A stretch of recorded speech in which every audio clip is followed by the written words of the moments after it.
Hello बच्चों, अपन chapter number चल रहा है अपने पहला जीवो में जनन। क्लास 12 का चैप्टर नंबर फर्स्ट चल रहा है जीवो में जनन। बहुत ही सिंपल चैप्टर है। आज इसका अपन खत्म कर देंगे। आज इसका लास्ट वीडियो है, अपने ये चैप्टर हो जाएगा फिर फिनिश।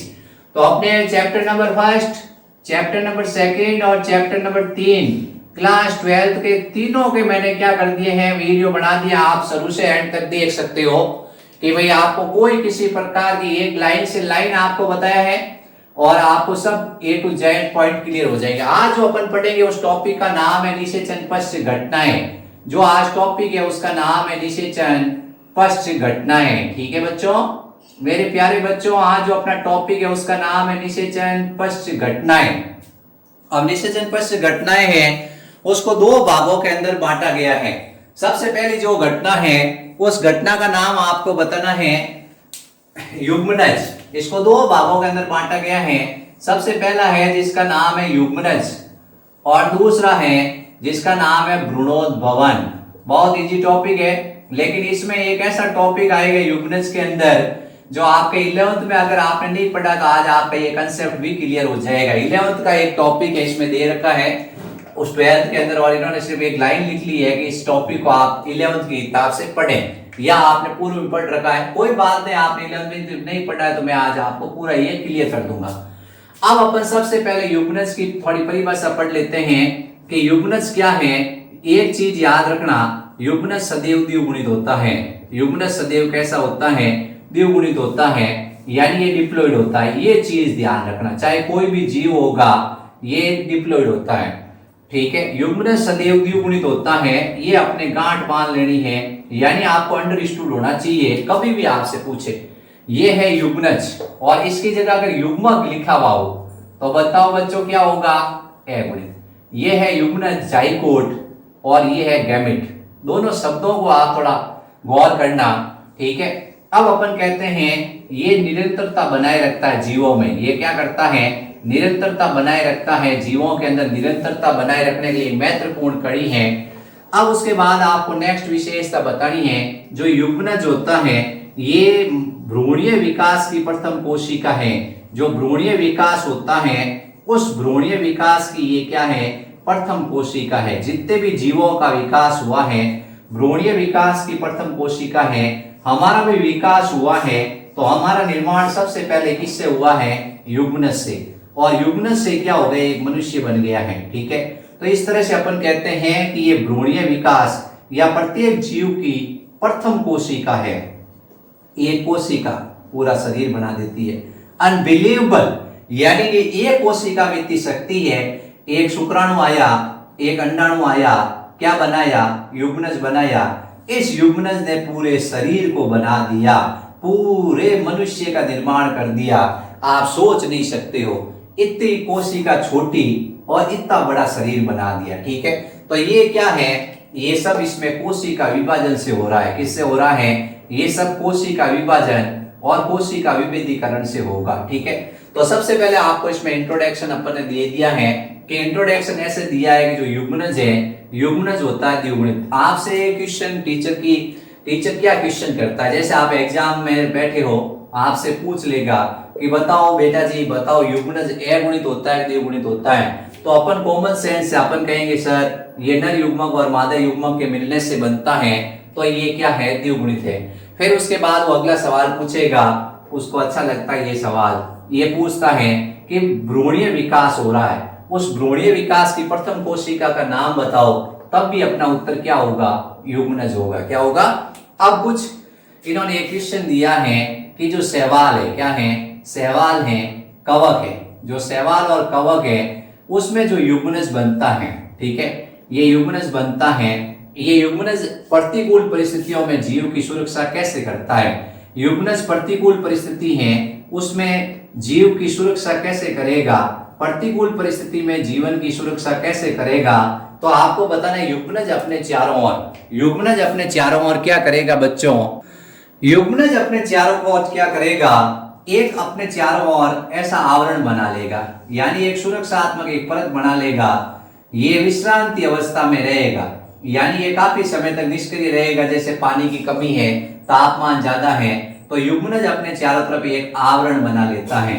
क्या बना लेता है मेरे प्यारे बच्चों? एक आवरण बना लेता है। और इसको अपन कुछ जैसे शैवाल और कवक के अंदर नाम भी दे रखा होता है कि निषिक्तांड बन गया, यानी एक आवरण बन गया इसके चारों तरफ। ये आवरण इसको शुष्क परिस्थितियों में क्या करेगा? नष्ट होने से रोकेगा, यानी इसका शुष्कन रोकेगा और इसकी क्षति होगी उसको नष्ट होने से रोकेगा। अनुकूल परिस्थिति आएगी तो ये क्या होगा? अंकुरित होगा और एक नया पादप बना देगा। तो इस तरह से यहां से एक क्वेश्चन पुटअप करता है टीचर कहता है कि शैवाल और कवक में है जो प्रतिकूल परिस्थितियां हो गई। जब शैवाल और कवक है उनको प्रतिकूल परिस्थितियां मिल गई, जैसे पानी कम है, तापमान ज्यादा है, या मान लो अंकुरण के अनुकूल परिस्थितियां नहीं है, तो युग्मनज किस तरह से सुरक्षित होता है? तो युग्मनज के चारों तरफ एक आवरण बन जाता है। इस आवरण के कारण ये क्या हो जाता है? इसका शुष्कन नहीं होता है और इसकी क्षति नहीं होती है। जैसे अनुकूल परिस्थिति आती है मेरे प्यारे बच्चों, तो ये अंकुरित हो जाता है और एक नया पादप बना देता है। ये अपने क्वेश्चन थोड़ा ध्यान रखना, क्वेश्चन पुटअप होता है वो क्वेश्चन मैंने आपको बता दिया है। वैसे इतना क्या होता है डीप में ढूंढते नहीं है टीचर, लेकिन आरबीसी का कोई भरोसा नहीं है।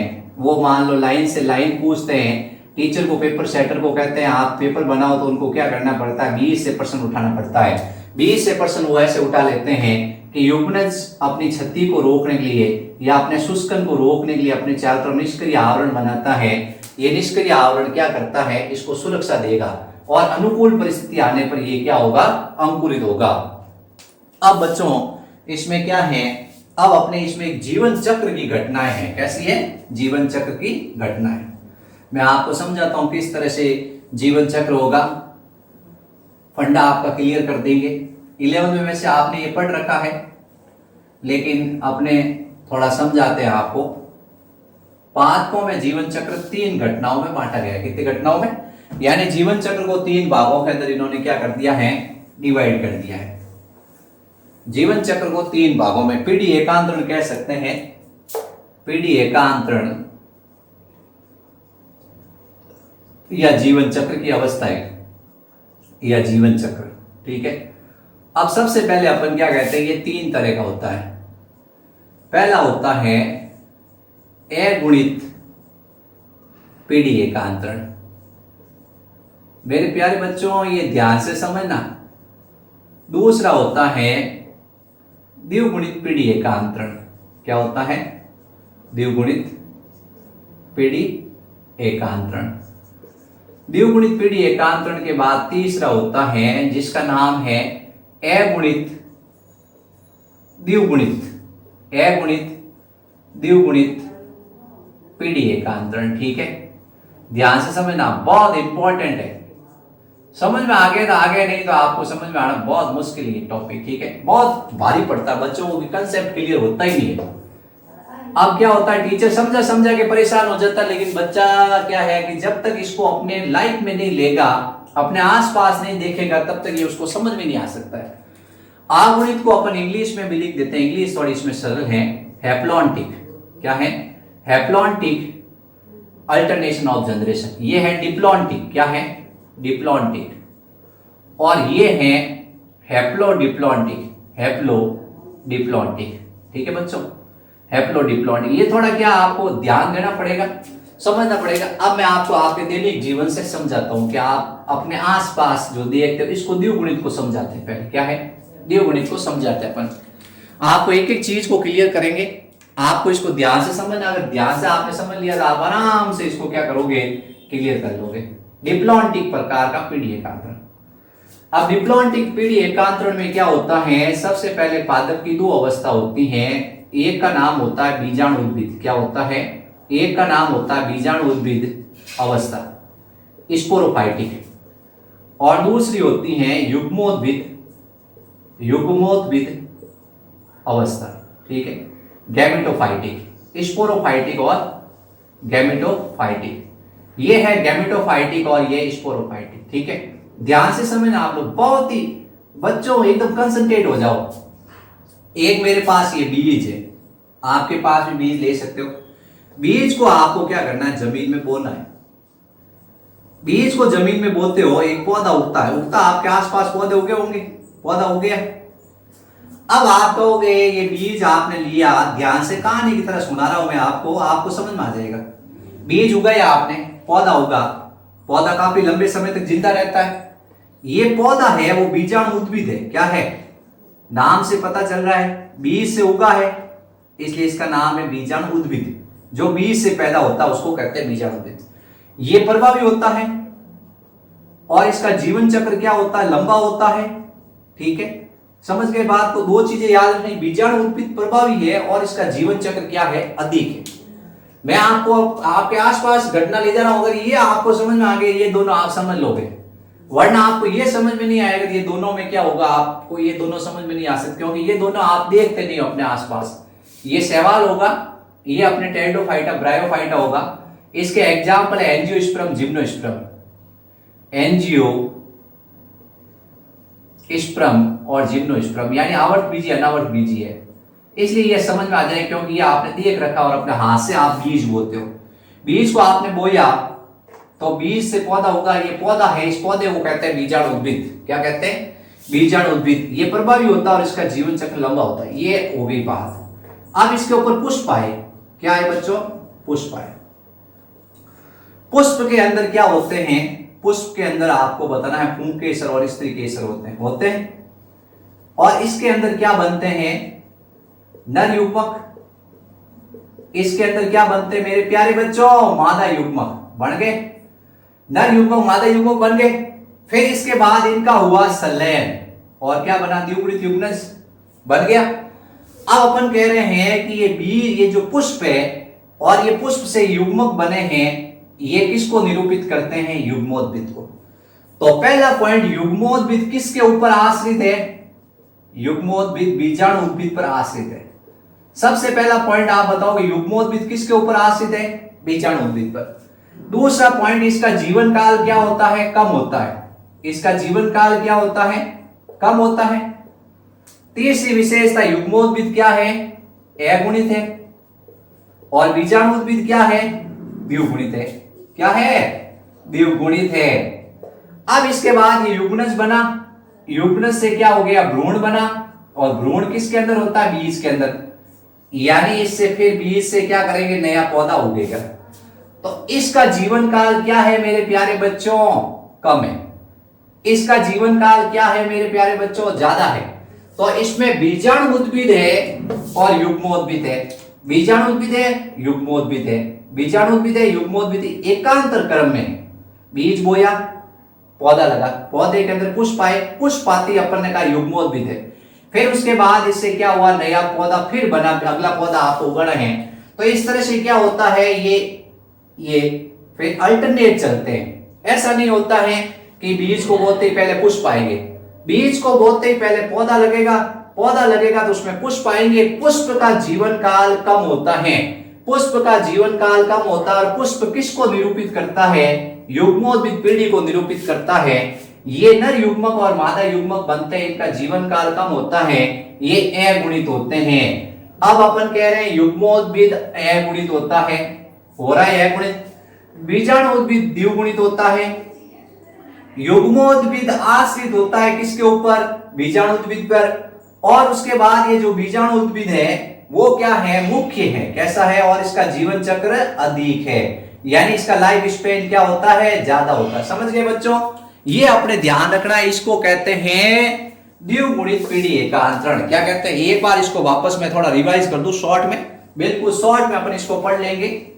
अपन थोड़ा समझ गए होंगे बच्चों किस तरह से ये पीढ़ी एकांतरण है।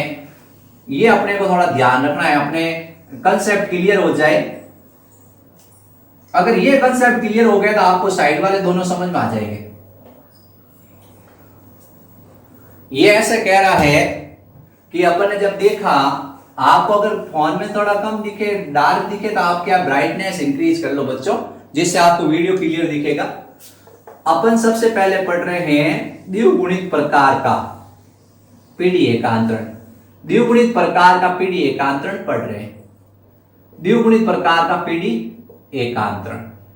अब द्विगुणित प्रकार का पीढ़ी एकांतरण ऐसे होगा कि आपके सामने क्या है? आपके सामने ऐसे हैं कि अपन ने ये पौधा देखा है, ये पौधा किससे उगा है? बीज से।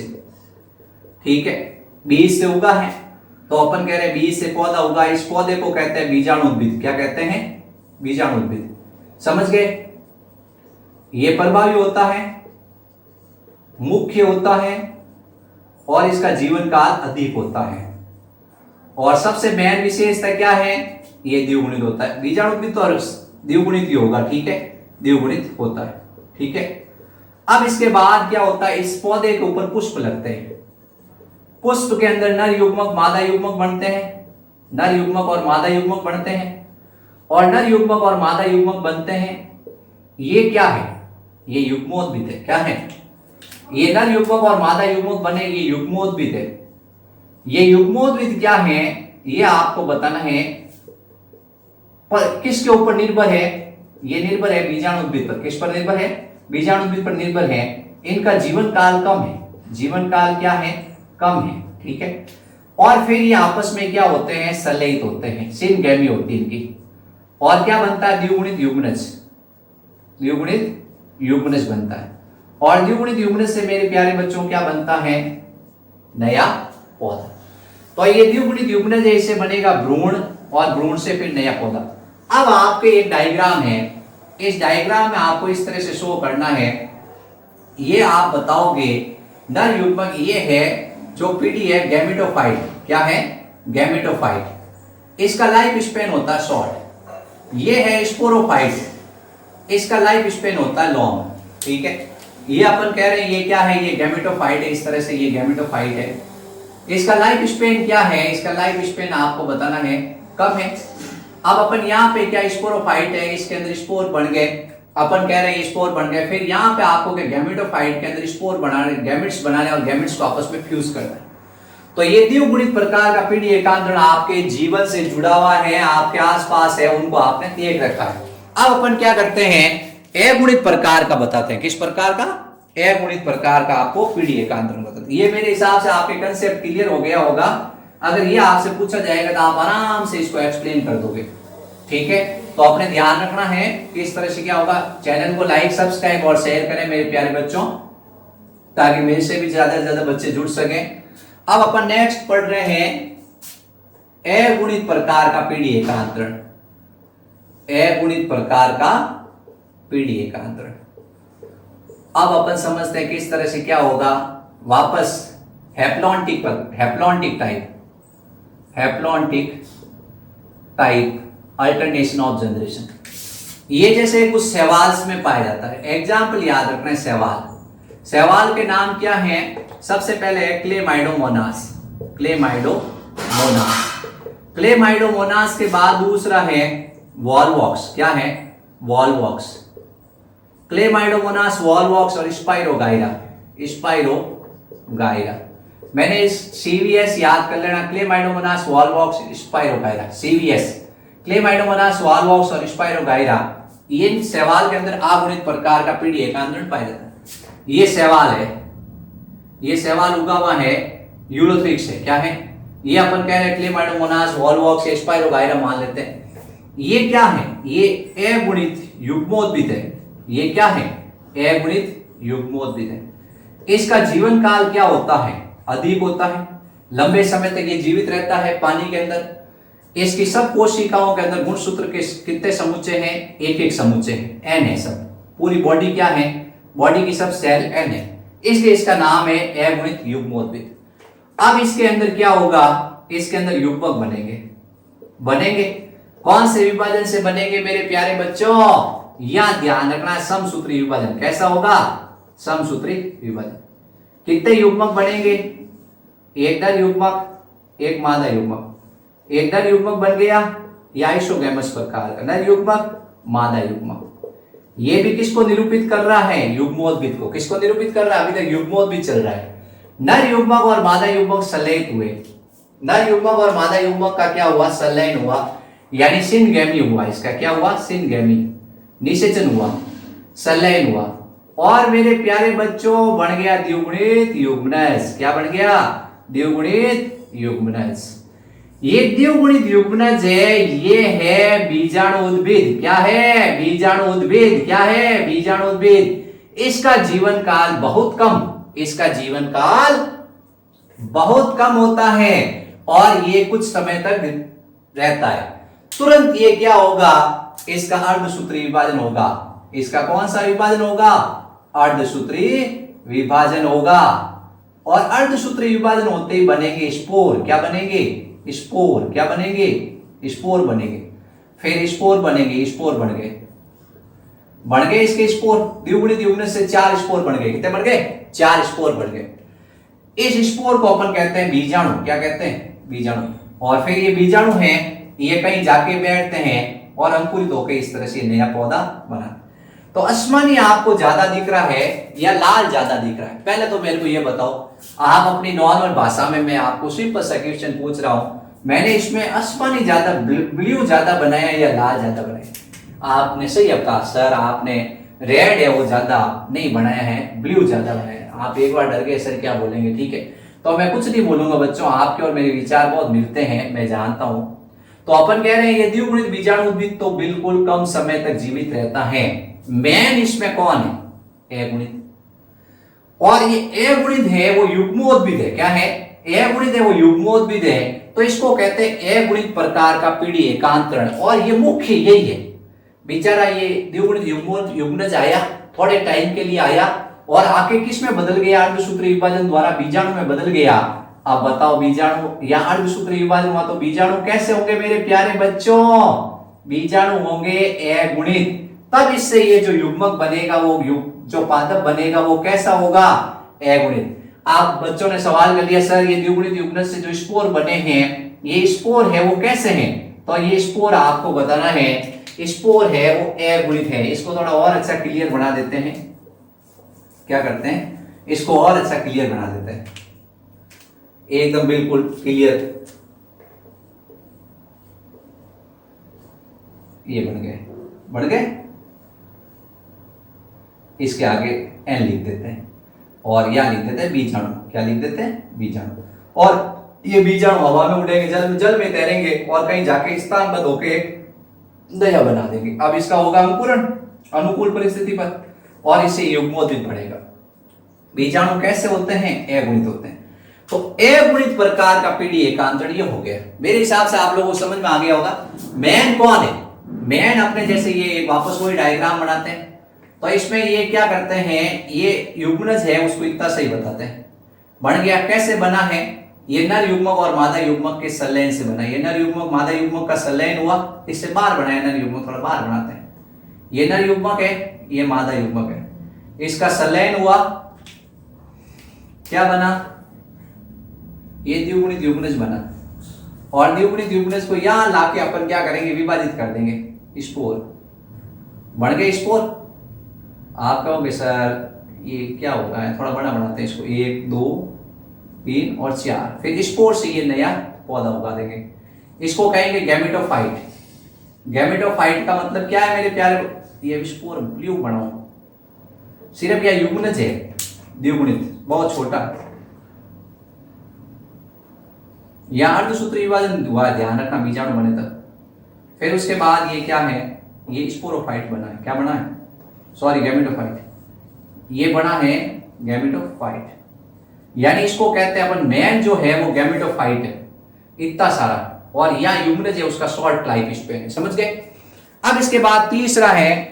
तीसरा तो क्या है? बिल्कुल सिंपल ही, अपने उससे भी सिंपल। अब दोनों समझ में आ गए हैं आपको। एक चीज मेरा क्वेश्चन है, बताओ इसमें द्विगुणित युग्मनज है उसका कौन सा विभाजन हुआ है? अर्धसूत्री। कौन सा हुआ है? अर्धसूत्री हुआ। ये अपने ध्यान रखना, ठीक है। अब अपन इसमें तीसरा प्रकार पढ़ेंगे जिसका नाम है अगुणित द्विगुणित। अगुणित द्विगुणित पीढ़ी एकांतरण। पीढ़ी एकांतरण इसको कहते हैं हैप्लोडिप्लॉन्टिक। हैप्लोडिप्लॉन्टिक लाइफ साइकिल, इसको कहते हैं हैप्लोडिप्लॉन्टिक लाइफ साइकिल। बहुत इजी है। अब इसको आपको समझाते हैं किस तरह से क्या होता है। ये पाया जाता है ब्रायोफाइटा टेरिडोफाइटा में। किसमें पाया जाता है मेरे प्यारे बच्चों? ये ब्रायोफाइटा और टेरिडोफाइटा में पाया जाता है, ठीक है, ब्रायोफाइटा और टेरिडोफाइटा के अंदर, ठीक है। इसमें मुख्य पादप है, जो मुख्य पादप है वो वही युग्मोद्भिद होगा। क्या होगा? मुख्य पादप युग्मोद्भिद होगा।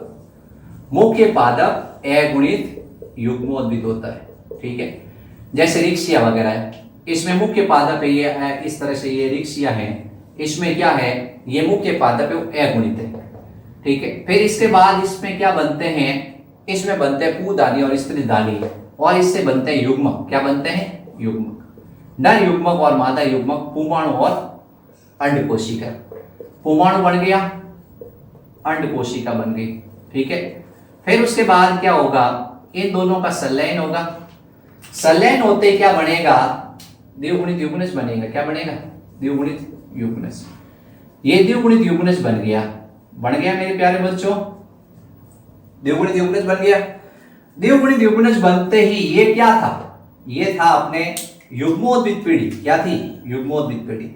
फिर द्विगुणित युग्मनज है, उससे क्या हुआ? उससे 4 कोशिका बनी। कितनी? 4 कोशिका बनी, ठीक है। कौन से विभाजन से बनी? अर्धसूत्री विभाजन से। कौन से?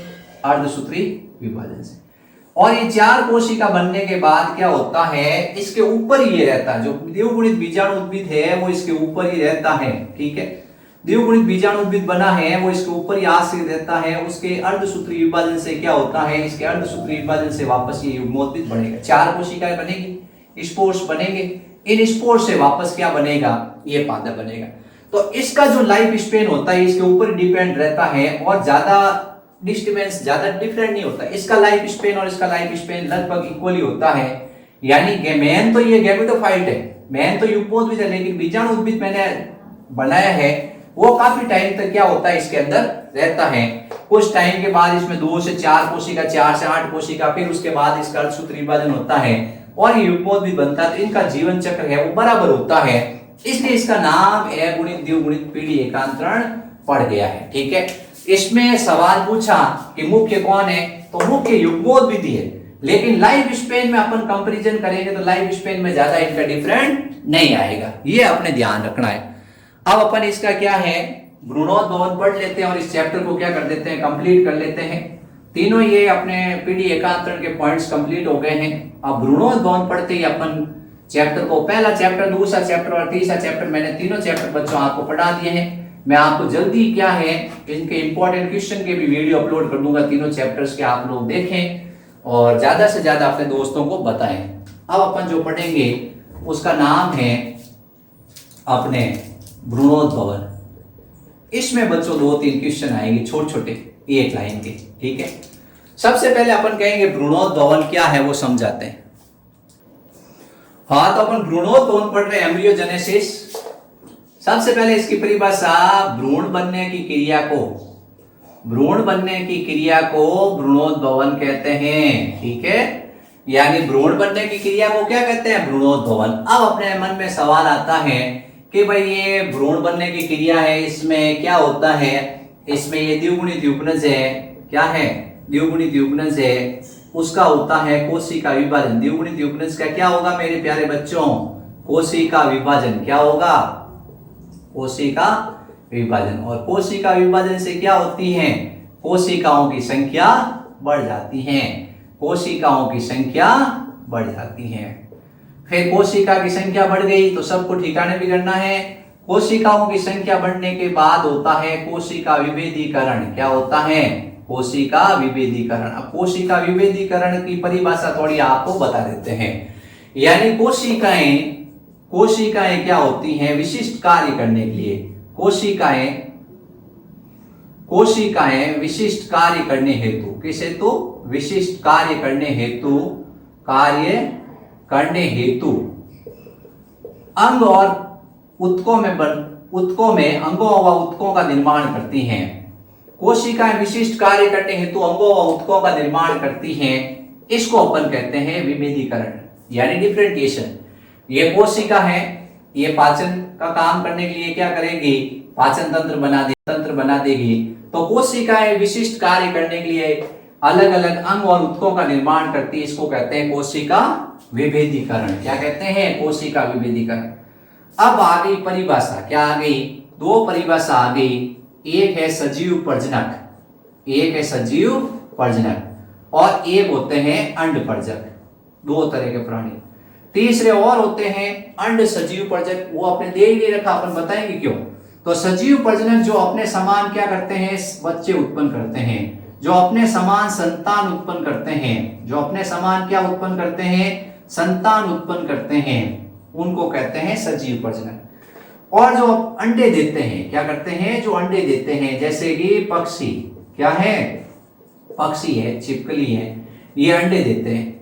फिर अंडे के चारों तरफ आपको पता है किसका आवरण होता है, कैल्शियम युक्त कवच होता है, इसके चारों तरफ क्या होता है, कैल्शियम युक्त कवच होता है, ये इसको सुरक्षा देता है, क्या करता है, सुरक्षा। फिर इसका क्या किया जाता है, इसको उष्मायान किया जाता है, इसके ऊपर पक्षी बैठता है, इसको गर्मी मिलती है और इसके अंदर से निकलता चूजा, क्या निकलता है, बच्चा। तो इस तरह से वे प्राणी जो क्या करते हैं, अंडे देते हैं, उनको कहते हैं अंडपरचक, क्या कहते हैं, अंडपरचक।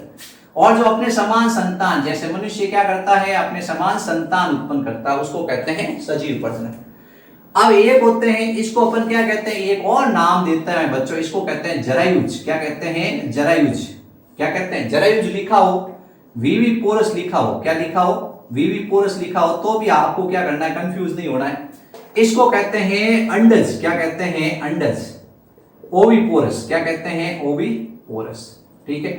तीसरे और होते हैं जिसको कहते हैं सजीव अंड जरायुज, अंड जरायुज क्या होते हैं, अंड जरायुज, जो क्या करते हैं, अल्प विकसित बच्चे देते हैं, क्या करते हैं, अल्प विकसित बच्चे देते हैं। जैसे कंगारू, कंगारू क्या करता है, अल्प विकसित बच्चे देता है, फिर उनके अंदर एक थैला पाया जाता है, उस थैले के अंदर उस अल्प विकसित बच्चे को डाल देते हैं और जब वो पूर्ण विकसित होता है तो वो शरीर उस थैले से बाहर आ जाता है, ऐसो को कहते हैं अंड जरायुज, जैसे कंगारू, ठीक है। यानी ओविपोरस, ओविपोरस, ये सबसे पहले क्या करते हैं, बच्चे पूर्ण विकसित बच्चे नहीं देते, जैसे ये अपने समान पूर्ण विकसित शिशु उत्पन्न करते हैं, ये ऐसा नहीं करते बच्चों, ये अल्प विकसित शिशु अंदर उत्पन्न करते हैं, फिर वो थैलों के अंदर रखते हैं, फिर उसके बाद उसका क्या होता है, परिवर्तन होता है।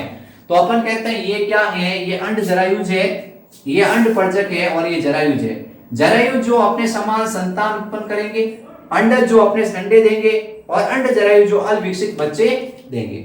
अब अपन क्या करते हैं, ये पुष्पों के अंदर भी थोड़ा पढ़ लेते हैं, फल का निर्माण, उसमें एक क्वेश्चन पूछा हुआ है, एनसीईआरटी बुक ने क्वेश्चन पूछ लिया है, उस क्वेश्चन को भी अपन कर लेंगे, ठीक है। चैनल को आप सब्सक्राइब करें, लाइक करें, शेयर करें, ज्यादा से ज्यादा अपने दोस्तों को बताएं। मेरे प्यारे बच्चों, मैं आपके साथ जुड़ा रहूंगा, आपको 12th की पूरी बायोलॉजी A to Z करा दूंगा, आपको कोई समस्या नहीं आएगी आपके। जब आप 2-3 महीने बाद वापस देखोगे, मेरे चैनल पे आओगे, तो आप कहोगे सर पूरी बायोलॉजी हमें याद है। लगातार मेरे साथ बने रहिए और पढ़ते रहिए। अब अपन पढ़ेंगे जिसका नाम देखो, फल का निर्माण है। किसका निर्माण है, फल का निर्माण। एक टॉपिक दे दिया इन्होंने, छोटा सा एक क्वेश्चन दिया इसके अंदर, इसलिए करा रहे हैं। अब ऐसे है कि ये क्या है, पुष्प है, इस पुष्प का ये बाह्य दल है, क्या है, ये बाह्य दल है, क्या है, बाह्य दल है पुष्प का। और ये पुष्प के अंदर रंगीन क्या है, दल है, क्या है, ये रंगीन रंगीन दल है। फिर इसके अंदर ये पुमंग है, ये क्या पुमंग है। और फिर इसके अंदर ये क्या है, जायांग स्त्री केसर है, ठीक है, जायांग स्त्री केसर इस पुष्प के अंदर। ये हो गया बाह्य दल, क्या हो गया, बाह्य दल, हरे हरे रंग का। फिर ये हो गया दल, लाल लाल रंग का। ये हो गया पुमंग, जानते आप सब, बताने की आपको जरूरत नहीं, ये जायांग। अब जायांग के बाद ये क्या, इसके अंदर है अंडाशय। और अंडाशय के अंदर एक गोल संरचना होती है जिसका नाम होता है बीजांड। क्या होता है, बीजांड। क्या होता है, बीजांड, ठीक है। अब इस अंडाशय से बनता है फल, क्या बनता है, फल, ठीक है। और बीजांड से बनता है बीज। फल के अंदर ही मेरे प्यारे बच्चों क्या होता है, बीज होता है, समझ गए। ये क्या है, ये अंडाशय भित्ति है, ये अंडाशय भित्ति है। ये क्या है, अंडाशय भित्ति है। और इसके अंदर ये क्या है, ये बीजांड है, क्या है, बीजांड है। इस बीजांड से क्या बन गया, बीज, क्या बन गया, बीज। और इस अंडाशय भित्ति से क्या बन गई, ये फल भित्ति। मटर देखा आपने इस तरह से, ये क्या है, ये है बीज और ये है फल भित्ति। फल भित्ति पतली होती है ना बच्चों, फल भित्ति। मटर का छिलका देखा होगा आपने, इसको कहते हैं पेरिकार्प। क्या कहते हैं, आपकी बुक में लिखा हुआ पी और ऐसे लिखा हुआ एस, ठीक है। पी मतलब है फल भित्ति यानी पेरिकार्प और एस मतलब सीड बीज। अब इसमें फल भित्ति बिल्कुल पतली है। अंडा से भित्ति से क्या बनी, अंडा से भित्ति से मेरे प्यारे बच्चों क्या बना, फल भित्ति। और बीजांड से क्या बना, बीज बना। अंडा से भित्ति से बनी फल भित्ति और बीजांड से बना बीज, ठीक है। तो इस तरह से अब इन्होंने एक सवाल पूछा है कि बाह्य दल जड़ जाते हैं, दल जड़ जाते हैं, पुमंग जड़ जाते हैं, जायांग जड़ जाता है, सिर्फ अंडाशय से क्या बनता है, सिर्फ इस अंडाशय से बनता है फल। ऐसे फलों के नाम बताओ, ऐसे फलों के नाम बताओ, ऐसे फलों के नाम बताओ जिनमें बाह्य दल जुड़ा हुआ रहता है, बाह्य दल जुड़ा रहता है, यानी बाह्य दल जड़ता नहीं है, नष्ट नहीं होता है और फल के साथ जुड़ा रहता है। अब मैं एक डायग्राम बनाऊंगा, मेरे पास वैसे पेन तो नहीं है लेकिन वैसे मैं कोशिश करता हूं डायग्राम और आप पहचान जाओगे। ये मैंने एक फल बनाया है जिसकी सब्जी पसंद नहीं आती आप लोगों को। आप कहते हो कि ये क्या सब्जी है सर, इतनी ज्यादा कोई मम्मी बनाती है, आप कहते हो ये क्या बना दिया। बताओ मेरे प्यारे बच्चों क्या बनाया मैंने, बैंगन। बैंगन में ये हरा हरा क्या है, बाह्य दल। तो इसमें ये बाह्य दल जड़ा नहीं, बाह्य दल जड़ा नहीं। तो इस तरह से आपने ऐसे फलों कह दिया था। फिर अपन को एक डायग्राम बनाना पड़ेगा। अपन बहुत मेहनती, आप बेफिक्र रहो मेरे प्यारे बच्चों, मैं आपके सामने एक फल फिर बना रहा हूं। फल है, ठीक है, लाइकोपार्सिक मैस्कुलेंटम है। आप थोड़ा आप कहोगे सर ये क्या बनेगा, ये आपको इस तरह से, ये आपके पास पहुंचती नहीं, टूट जाती लेकिन कभी कभी मिलती है। टमाटर क्या है, टमाटर। आप कहोगे सर ये मजा नहीं है, कोई बात नहीं बेटा, याद रखो। अब अपन एक और फल बनाते हैं। ये इस तरह से फल है, इस फल के ऊपर भी क्या है, यहां ये हरा हरा जुड़ा हुआ रहता है। इसकी सब्जी तो आपको अच्छी लगती है थोड़ी। भिंडी क्या है, भिंडी, हंसना मत बच्चों, ठीक है। तो ये भिंडी है, टमाटर है, बैंगन है, इसमें मिर्च है, इसमें बाह्य दल क्या होते हैं, जुड़े हुए रहते हैं। क्या रहते हैं, बाह्य दल जुड़े रहते हैं। तो आपने सवाल पूछ लिया ऐसे फलों के नाम बताओ जिनमें बाह्य दल जड़ता नहीं है और फल के साथ लगा हुआ रहता है, यानी ये है स्थायी। क्या है, स्थायी। यानी अपन कहते हैं, आप किसी को आशीर्वाद देते हो ना, चिरंजीवी भवा, यानी लंबे समय तक जीवित रहना। ये होते हैं चिरलग्न। क्या होते हैं, चिरलग्न, यानी लंबे समय तक इसके साथ चिपके हुए रहते हैं। आप घर लाते हो फिर उतार के फेंकते हो, ठीक है। तो खाते भी है लोग, ऐसी बात नहीं है। थैंक यू बच्चों।